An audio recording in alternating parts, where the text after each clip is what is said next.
Okay, so this story time is basically about the dude that snuck a whole nother chick in the house while I was home.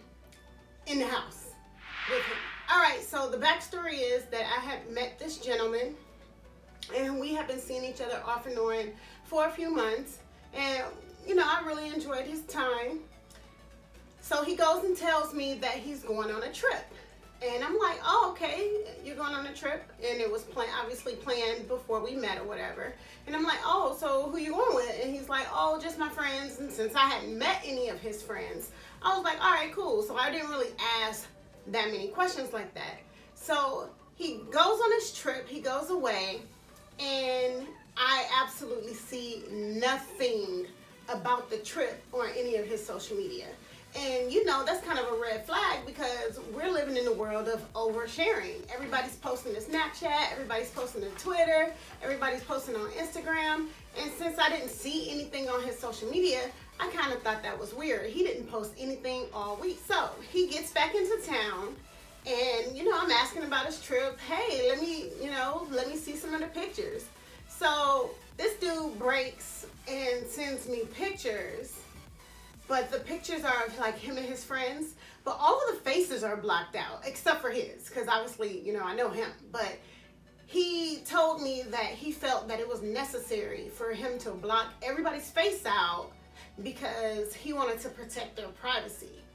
Second red flag.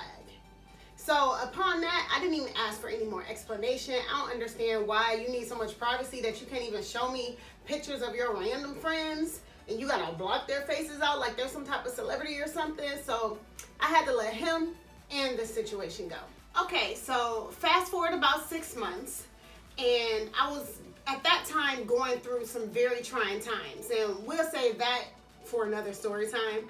But I was supposed to be flying out to Las Vegas to spend some time with my sister, and so technically I didn't have anywhere else to go.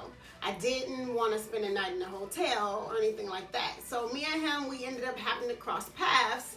And I was like, yo, you know, I'm going out of town this Sunday.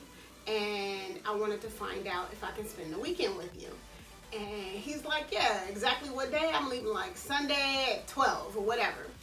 And he's like, yeah, you can spend the weekend with me. That's cool. So that Friday night, I can get to his house and, you know, he's being charming, he's being sweet, and, you know, we end up hooking up that Friday night.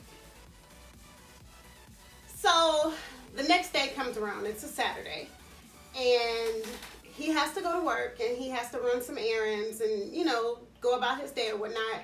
And he's like, you know, I'm thinking about going out later. Are you interested in coming out? And I'm like, no, you know, because I have this early flight tomorrow. I have to make sure that, you know, all of my stuff is ready.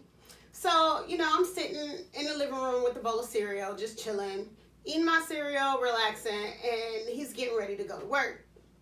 And he asked me, he said, you know, is there anything of yours, you know, still in the bedroom? And I'm like, no, everything's out here still packed.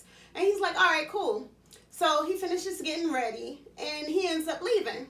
He kisses me on the cheek and he's like, all right, you know, I'll see you later. You have a good day or whatever. And I'm like, all right, cool. So, you know, I sit back, I finish my bowl of cereal, I get up, I rinse it out. And I'm like, all right, well, I'm going to get dressed. This is what me talking to myself. I'm going to get dressed. So I go to get dressed and I grab my stuff and I go to the bedroom to take a shower, do my makeup, or whatever it was that I was planning on doing, and the door's locked. This fool locked me out of the bedroom. Now I'm like, trying to like understand. I'm looking at the door handle and I'm like, why would you lock me out? And I started thinking, I'm like, you know what? I ain't seen this man in about 6 months. He don't know if I'm a thief. He don't know if I'll be stealing or whatever. Okay, so I kind of laughed it off. I got dressed in the guest bathroom, put my clothes on, and I chilled and I watched Netflix all day. Like, you know, I binge watched. I didn't have nothing else to do, so I was chilling. So it gets late and I fall asleep on the couch. So I'm laying on the couch and I'm starting to hear some sounds coming from the door. Someone's coming in the house. So I stay laying down, and then all of a sudden I see these two creeping in the house, tiptoeing. So I'm like, oh, so you brought someone home? So then they stop, and I turn on the light. I'm like, really? You brought someone home while I'm here? Then she confront him like, oh, I can't believe you did this and you did that. I'm out. So she bounced. So he trying to stop her.